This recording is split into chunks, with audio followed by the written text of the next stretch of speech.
Good day, dear viewers.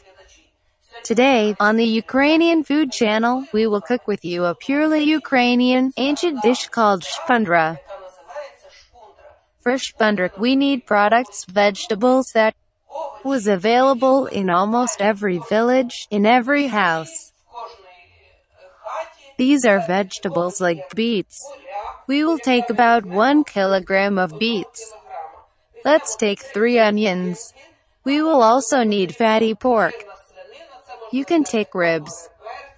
Since I don't have very fatty pork, I'll add a little lard. You also need a piece of 10 prunes. Kvass is also added to SHPUNDRA. Beet kvass. But it takes about a week to make it. Unfortunately, I don't have time for it. But I think that beetroot kvass was needed to acidify our dish. And earlier, in those days, when there was no tomato paste, no tomatoes, of course, no potatoes, there was none of that. Therefore, they cooked from what was available. And, of course, in Ukraine, the cherry, glorified in our Ukrainian folklore, was in every garden. And we will take cherry juice. You can also take wine or cherry wine. Also, you can add any acidifier. Today, restaurants also acidify with lemon. Well, for this we need to cut the beets, or with bars or straws. It is known from some sources that this is a dish from Venetia. Some believe that this is a dish from western Ukraine. Someone says that the Cossacks like to cook this dish on a bonfire. It is not important to us whose dish it is important that it is a Ukrainian dish. And we also want to taste what our great-great-great-grandfathers ate. We cut the beets into such cubes. Previously, beets were cut into large pieces. It was considered a man's dish. Usually, it was cooked by men. Therefore, they cut it into large pieces.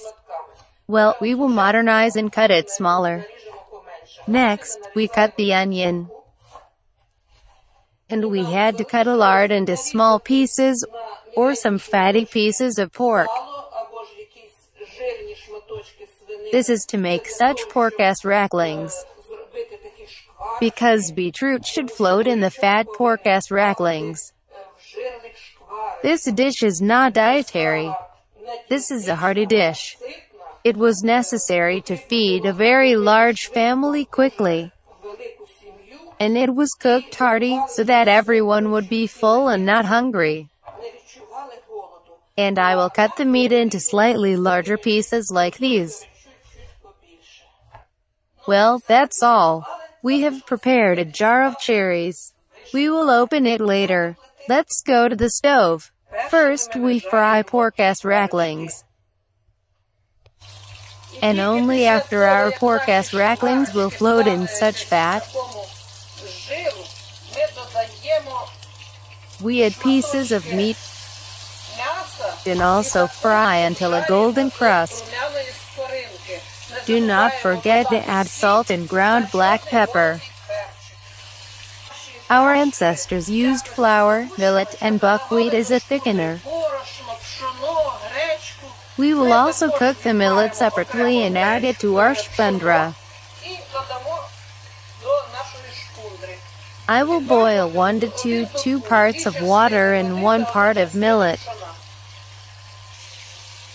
Of course, our ancestors ground millet in a makitra, buckwheat too.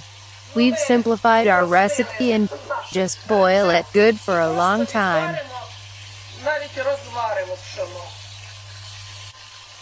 We will add only salt to the millet and nothing else. Let's make a small fire and let our millet boil on a small fire. And here we have it all ready. Look what's happening. The meat is ready. And we add onions and fry until golden brown. Our onion became ruddy, fragrant, and it was the beetroot's turn. Add beets. Friends, after we added the beetroot, we did not move away from the SHPUNDRA. We stir for 5 minutes, so that our dish does not burn and that everything is fried evenly. We fry the beets for about 5 to 7 minutes. Somewhere like that. And after that, we add prunes, black pepper, and juice. I will use one 250 milliliters glass, and a few cherries won't hurt us here either. I pour everything, mix it, cover it with a lid, then simmer it all for 30 minutes. Meanwhile, our millet continues to simmer. Look how it has already ground. We made the smallest fire and let it simmer into a paste. That's it. We wait for half an hour. And after 30 minutes, our beets are almost ready. Also meat. And we need to add a thickener.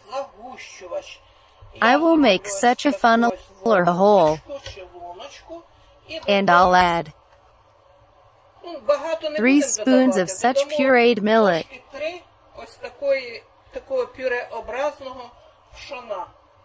I think it will be enough. Let's mix everything well here, mix it. And then we will combine everything together like this, millet and beets and meat. And let it boil for another 5 to 7 minutes. Well, that's all. Turn off the stove. Cover with a lid. Let's mix everything well and let our dish brew for at least 5 minutes. Here's our SHPUNDRA and it's ready. It is bright red in color. And we will feel it now. And we will move back several centuries. What did our ancestors taste? How did they taste this dish? Well,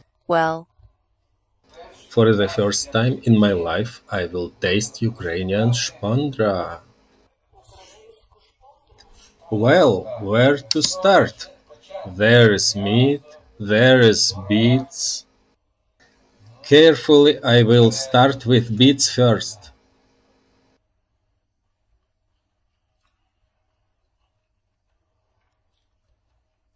What can I say? The beets are eatable. It should have a sweet and sour taste. Is that so? Yes, it is. Sweet and sour taste. And there are hints of cherry.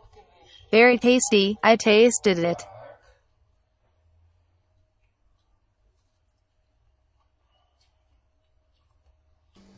The meat was soaked with aromas, tastes, cherries, prunes are felt.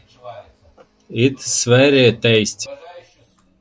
I think that this dish, despite the fat and the fact that there is pork, will be good even for people with high blood Because pressure. there are beets and cherries Because here, there they are reduce the beets negative and effects of pork. Cherries here, they reduce the They negative normalize blood effects of pressure. pork. They normalize blood pressure. Yes, they balance this dish, so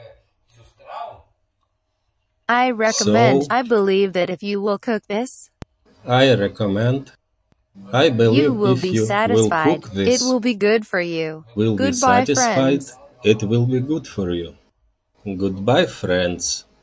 Enjoy, everyone. Cook for health. Do not forget to subscribe and like. And write a comment, please. Bye-bye. See you again. See you again. Delicious. Is it? Don't you want garlic? No. I like it very much even without garlic.